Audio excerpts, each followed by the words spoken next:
आज या नमो उद्यानाचं उद्घाटन केलं आणि त्याचबरोबर अजून 5 कोटीची जवळजवळ विकास कामांचा हा उद्घाटन सोहळा आहे।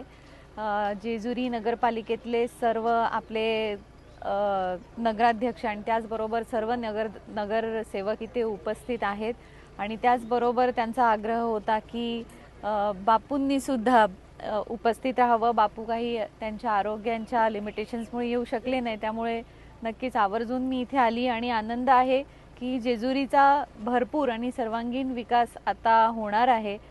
जरीही पक्ष वेगळा असला तरी पक्षाच्या बंधनं न ठेवता जेजुरीचा सर्वांगीण विकास झाला पाहिजे। जेजुरी आणि आपला हे आहे ठिकाण ते अख्ख्या महाराष्ट्राचं आराध्य दैवत आहे, त्यामुळे हे राजकीय मतभेद न ठेवता विकास झालाच पाहिजे आणि म्हणूनच पाण्याची आपली स्कीम आहे मोठी 78 कोटीची, त्याचं उद्घाटन बापूंनी केलं आणि त्याच धर्तीवर सर्व पक्षांनी एकत्रित येऊन हे काम पुढे नेलं पाहिजे। आज 5 कोटींचा जो कामं झाली त्याचा सुद्धा भूमिपूजन आणि त्याचं सुद्धा उद्घाटन आम्ही एकत्रित येऊन केलेलं आहे। हे अतिशय आणि एक अख्ख्या महाराष्ट्रात या नगरपालिकेच्या माध्यमातून एक उदाहरण होईल की दोन्ही पक्ष वेगळे, आमदार वेगळ्या पक्षाचे आणि तरी असताना अशा चांगल्या प्रकारे काम होतंय।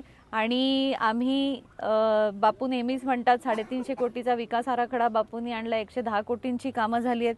पुढची जी कामं बाहेरची रोड्स आणि सगळं होणार आहे त्याच्या अगदी पाठपुरावा घेऊन बापू आहेत। मला नक्कीच विश्वास आहे की आधी यापूर्वी झाली नाही त्याच्यासारखी पुढच्या काळात नगरपालिका सुद्धा आपल्या सोबत आहे। पुढच्या 5 वर्षात अतिशय चांगला असा जेजुरीचा विकास होणार आहे आणि बापू नेहमीच असतात आणि यापुढे देखील या जेजुरीच्या विकासासाठी कटिबद्ध राहतील।